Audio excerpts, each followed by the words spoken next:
Hi, we continue in 2 Samuel 15 today as David has begun the stately march out of Jerusalem with Absalom and all the tribes of Israel seeking to replace him as king. So if you look at the right side of the screen, you can see some of the issues I went over in the introductory video to this unit, 2 Samuel 14 to 18, and I won't go over them all now, but just to draw your attention, if you haven't been following along, these elements of style are really important, and we'll see more elements of that in our scene today with many doubled verbs there and repeated words, and we'll see a number of ways beyond these specific things where words are repeated in a short section, like in a verse or two, and including an interesting technique where one verse contains basically 4 words, each repeated 2 or 3 times. So we'll see more of that as we go. But central to what we're looking at is the interpretation. And I won't go over this all in detail, but we're basically looking at 3 possibilities among potentially others. Following the word of Yahweh according to Nathan in 2 Samuel 12:11, that all these terrible things are happening as Yahweh's vengeance on David for the killing of Uriah. But as I've been noting, that raises so many questions because thousands of Israelites will die in the war between Absalom and his people and David. And could the death of those people be part of Yahweh's plan simply to get back at David for what he did to Uriah? Then there's this, what I'm calling the secular view, which is that David had just lost the script here and lost track of what was going on, was not providing justice, and Absalom saw an opening and went for it, and now suddenly, after 9 years of not paying attention, David is suddenly alert. But that seems unlikely too, because how could it be that David spent 9 years, 4 of them with Absalom right out in the streets next to the palace, trying to gather people successfully and have David not know? So I'm suggesting the most likely one is the one that we least hear, which is this is all according to David's plan. And we already know that David is a performer, and we'll see a reference back to that today with the reference to Ittai the Gittite from Gath, and what Gath was when David worked for the Philistines in Gath. And so we'll look back at that as well. So perhaps what we're seeing here is David's long con, as I put it, letting his perhaps daughter Tamar get raped, his son Amnon get killed, and Absalom lead what will be a failed rebellion so that Solomon can be the successor to please David's and eventually Solomon's Egyptian overlords. So in terms of shape, we're in this second section here under the color coding as the text alternates between Absalom's point of view, David's, and then joins here in the fuchsia in the center there.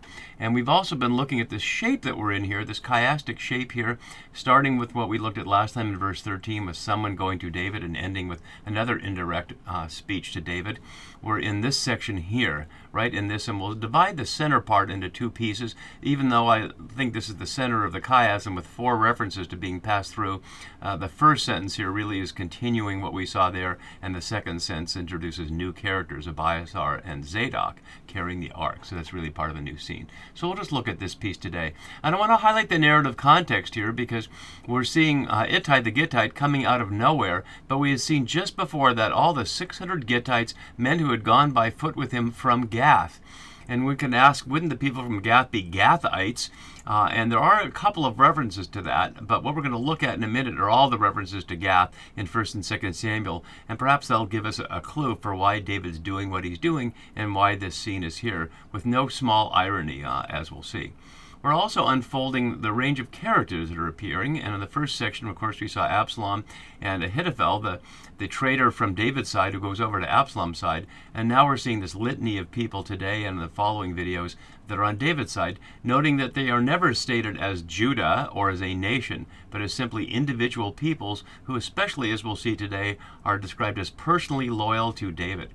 And if that sounds familiar, perhaps in our time, at least in the United States, where personal loyalty to the leader takes precedent over national interests or even party ideology, we've seen that here now 3,000 years earlier when loyalty to David is a determining factor. So let's put our keywords back up and we'll jump right into our story here. So noting what we'd seen the verse before from the right side of the screen, the 600 Gittites who had gone by foot with him from Gath. And we'll again, let's look at Gath right now so we can see that as we look at the whole story. So starting back in 1 Samuel, the inhabitants of Gath let the ark be moved from us because bad things were happening there to all the people who received the ark. And in response, there's the humorous scene of the gold tumors returned from the Philistines as a guilt offering for the ark, but one in each of their 5 cities: Ashdod, Gaza, Escalon, Gath, and Ekron. So we see Gath there as one of the 5 cities of the Philistines. But then we see a chapter later, the interesting element, that it says that Saul was able to, and this isn't Saul yet, this is just the battle before Saul in chapter 7. Saul doesn't become king for a couple more chapters. This is as a function of the action of the ark itself. And the towns that the Philistines had taken from Israel were restored, including Gath. So there's a question of that, and yet what we're going to see right away in the next reference, but it's 10 chapters later, is that Gath is plainly a home of the Philistines, in particular Goliath by name. And so, after Goliath is defeated by David, the troops of Israel and Judah, notice they're together as the two nations. Before there's this is during the monarchy of Saul, but while David is the champion, having defeated Goliath, and pursued the Philistines as far as Gath and the gates of Ekron. And so the wounded fell as far as Gath. So again, Gath as a Philistine place. Then, later in chapter 21, when David is trying to run away from Saul and offers himself to Achish of the Philistines as a mercenary, Achish's servants or slaves wonder about it because they've heard the message in the street that David has killed his tens of thousands. And that makes David afraid of King Achish because, of course, if the perception is that some of those thousands were Philistines, why should Achish trust David to work for him and not see him as a counter-agent? But a few chapters later, near the end, after Saul has chased him around and David has managed to escape from him again in chapter 26, David officially goes over with his 600 men to King Achish, son of Maok of Gath. And when Saul was told that, he no longer sought him. So David not only takes refuge amongst the Philistines in Gath, he works for them with his 600 men, who are plainly meant to be paralleled here with the 600 Gittites, apparently under the leadership of Ittai. And we're going to see how our scene today is almost the exact inverse of the one in chapter 27 in 1 Samuel. So in the beginning of 2 Samuel, in the public prayer song poem that is recited about Saul and Jonathan at their death, here's the "Tell it not in Gath, proclaim it not in the streets of Ascalon." Notice the poetic parallel between the two lines. So don't let the Philistines know of the death of an Israelite king. So even at that point, as 2 Samuel begins, the Gathites are apparently the enemy. But we get to our scene now in 15:18 with no apparent conflict between the Gathites having been the enemy and now they're on David's side. But of course that's why David is doing what he's doing, to make sure that Ittai declares his loyalty, and we'll see that in a minute. And then in what some think is the epilogue or appendix to the books of Samuel in chapters 21 to 24, where the interesting thing of a war at Gath with giants. It's not mentioning Goliath by name, but it sounds like a whole bunch of giants. And then a different Jonathan, not son of Saul, but son of David's brother Shimei, who we never hear anything about, killed this six-toed, six-handed giant, descended from the giants in Gath. So that's the references we see to Gath throughout, and only the one back in 1 Samuel 7, because of the ark, seems to suggest that Gath is a town friendly to Israel, and yet this is our scene here as it opens. So it shouldn't be surprising that when the 600 Gittites are there, and Ittai apparently the leader, that the king asks him questions about it. As Bodner notes, foreign allegiance is evidently greater than filial fealty in this instance, but is it? And my note below asks, why is this scene here? Many with David are foreigners, and Ittai is one of 600 Gittites. Why single him out? The answer that I'm suggesting is he seems to be the leader. But the question really is David concerned with his loyalty as a Philistine? He wasn't concerned with the loyalty of Uriah the Hittite, because the Hittites were not the enemies the way the Gittites or Gathites were. So that's certainly an element we'll see. So let's look a little more closely. So as Polzin notes, the narrative role of Ittai, therefore, whose very name suggests loyalty or companion, is to be with David wherever he goes. And we'll see him later where he's named as an Israelite.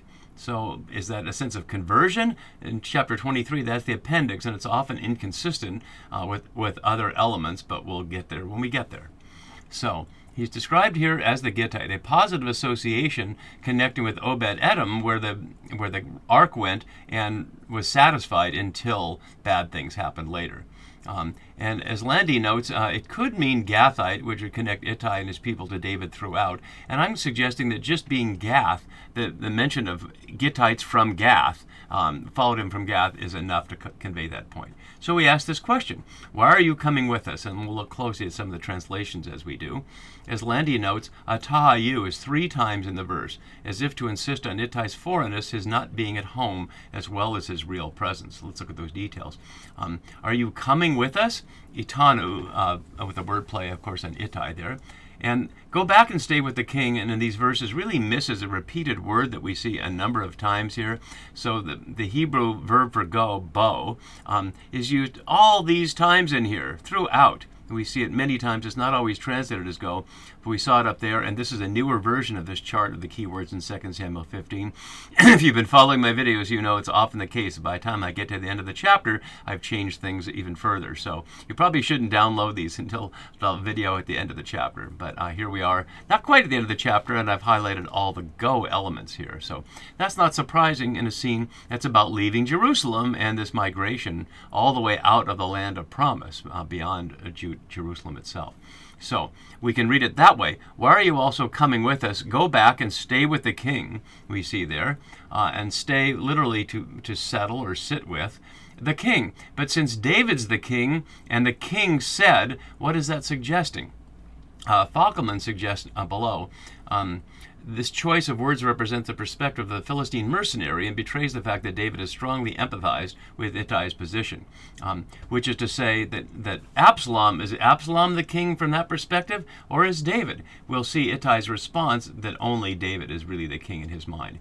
But David's objections are threefold, twofold in this verse and one in the next verse. Let's look at them in detail. For you were a foreigner, not Gur like in Hagar, the foreigner, but Nachri here. And it's only here in Samuel, but you see a number of times in Deuteronomy and once in Judges and a few times later in Kings.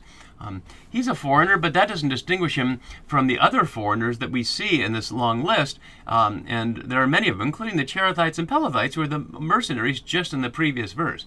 So it can't be just that he's a foreigner that raises the question. Nor can it be that he's an exile, Gala, using the classic word for Babylonian exile. As Naaman notes, here calling Ittai an exile from your home highlights his role as part of a mercenary band. And some scholars have wondered whether this echoes some context of the Judahite echo in Babylon. Maybe, but my understanding is that this text is written roughly at the time of the actual succession in the 10th or 9th century BCE, and so the exile in Babylon in the 6th century was several hundred years in the future. So people would have the notion of exile apart from the Babylonian exile. From your home isn't quite right, it's from your place, and that is an important distinction because it might not be his actual home that's at issue. It could be from Gath is the point. You're an exile from Gath. And as we look more closely at this scene, it's really important as we went back to look at this chart to see the scene in chapter 27. So let's put those parallel so we can see them together. So what we see now are the first three verses of chapter 27, and then what follows is all of chapter 29, which is relatively short. And I won't read the whole thing, but I'll post it at radicalbible.net. But I want you to note here what's happening that's parallel and echoes in our scene in 2 Samuel 15. So we see there in chapter 27 that David, afraid of Saul, goes over to King Achish of Gath and stayed with him there. But a couple of chapters later, in chapter 29, when the Philistine forces are gathered, the lords of the Philistines are questioning. And their questioning is recalling the famous saying about David about killing his tens of thousands. So they try to convince the king to send him back, that he would not be loyal. So that leads to the immediate scene between Achish and David, where Achish calls upon Yahweh and claims that David's been honest, and it seems right to him that he should march with the campaign since he's found nothing wrong with him, but the lords disapprove, and David complains, "What have I done? What have you found in your servant from the day I entered your service until now that I should not go and fight against the enemies of my lord the king?" Exactly the same language that Ittai uses about David. And Achish replies that he knows that David is blameless, but the lords of the Philistines are too powerful and he can't resist that. So keep that in mind as we look at our immediate scene and the surrounding language, and we can hear it's almost exactly reversed with a very different outcome, because David doesn't end up staying with the Philistines, but Ittai does end up staying with David. So let's put our keywords back up and we'll continue with our scene. So after having said he was a foreigner in exile, then the issue is the time period. And we note in this verse 20, as you can see from my note below, the word for go, bo, is 3 times. And we see all those other words. Shuv for return is twice, and the first person pronoun. And so using words that echo the stately movement to highlight the slow process here, what ought to be considered in a hurry with Absalom coming is not in a hurry. They have time for this whole conversation. So you came yesterday is covering over, as you can see on the right side, the constant use of the verb here. So You went only yesterday, and shall today, and notice the repetitions here, I've got them repeated over here, make you wander, yes, wander about with us, while I go wherever I can. Go back, yes, go back, and take your kinfolk with you. Let's look more closely at the language. The word for wander here, doubled, from the lexicon, can mean to quiver or tremble or totter. So suggesting that the movement they're going to be making is back and forth and all over the place, and that is literally what's happening. But he continues, while I go wherever I can, go back and take your kinfolk, your Amak here, your family or people, which certainly seems to suggest the 600, just as Achish had David take his 600 along with him. And may Yahweh show chesed ve'emet to you. A rare phrase in the books of Samuel, but 23 times in the Masoretic text. As Landy notes, on the one side, then, there is loyalty and truth, key political terms which suggest constancy and transcendent values. On the other, there is the melancholy of the man who can only see death in front of him and the impermanence of all human achievements. I wonder whether David is really looking at it as philosophically as Landy is, in terms of the impermanence of human achievements, or whether he's simply looking about whether he can really trust Ittai the Gittite, because he knows that they were his enemies, the Philistines. So this is what Ittai responds, and it's plainly what David is looking for, even though his reasons don't question his loyalty. He names that he's a foreigner and exile, and maybe that's a suggestion of questioning loyalty, but as I've noted earlier, our other foreigners are not questioned. And the fact that he seems to have only come recently may just suggest, I'm not sure I can trust you because I don't know you well enough. But here's the answer we get. And as my note below has, Ittai recognizes the proper role of the king is to be going out and coming in, not to be locked in the house. That being a reference back to 2 Samuel 11, when the springtime of the year when kings go to battle, David is on the roof of his house spying Uriah's wife. As we see from the note below, both Uriah and Ittai are foreign mercenaries, yet where Uriah is part of the people of Israel, Ittai pledges his life to the person of King David. So Ittai answers, as Yahweh lives, and as my lord the king lives, echoing exactly what we heard in 1 Samuel 29. My lord the king lives, and notice he's the king. As Bodner notes, even though David refers to Absalom as the king, if that's how we interpret it back here in verse 19, Ittai evidently refuses to take it seriously and twice refers to David as the king. So notice the repetition of Lord and King. Ittai answered the king, as Yahweh lives, that's not Lord in the Hebrew, but as my Lord the king lives, wherever my Lord the king may be, whether for death or for life, there also will your slave also be. Not servant, but slave, as I've been noting throughout here. So Ittai presents himself as a slave of David, no matter what, whether for life or death, in the name of Yahweh. Notice the combined authority of Yahweh and the king as living realities upon which he's swearing. And that's enough to convince David that Ittai and these 600 Gittites are on his side. So, as Brueggemann notes below, that David must rely on a foreigner at this time may indicate how his Israelite support is eroded. And that's certainly the case. We'll see all Israel is with Absalom. So Ittai says David said to Ittai, go then, continuing that theme, march on. Or pass through. And we've noted earlier, this is the Hebrew word, aver, from which you get the English Hebrew, indicating a people who've passed over. In that case, from the outside of the land, the Transjordan, into the land of promise, but also from the Canaanite perspective, these people are immigrants. And so the people who were immigrants now are passing over out of the land to the other side, as we'll see. And it's repeated so many times, and you're highlighting that. So Ittai the Gittite marched on with all his men, and there's the proof that the 600 is the issue here, but also with the little ones who were with him, the women and children. And so, as my note from Naaman has, the combination of a contingent of warriors plus women and children is typical of bands, and is mentioned several times in the stories of David's wandering, as we heard earlier in 1 Samuel, and you see the references there, including the reference in 1 Samuel 27 when he was with Achish of Gath. So, one more verse for today before it switches in the center of the chiasm here. So the whole country, literally the land, Vakal ha'eretz here.